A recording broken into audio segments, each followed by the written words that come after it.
Алиса, а включи мне про татарскую суфийскую поэзию.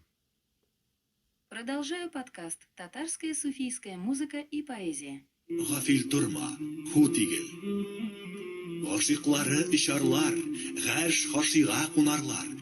Ху дип дидар куларлак. Гафил торма, ху тигел. Йите иглин гизерләр, андин күккә агарлар. Бер кадәмдә итәрләр. Гафил Алиса, а включи впечатление Хрущева о Татарстане. Включаю выпуск «Впечатления о Татарстане» у Хрущева после визита 1964 года остались хорошими, но... Добрый день, дорогие друзья. Казань, утеряв свой столичный статус в 1552 году, тем не менее сохранила свое важнейшее политическое значение для усиливающегося российского государства. Все это время Казань была избалована вниманием российских государей. Алиса, а включи лекцию про ханов Золотой Орды.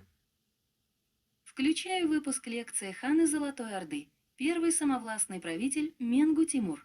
В Монгольской империи наступает определенный период разлада и смуты.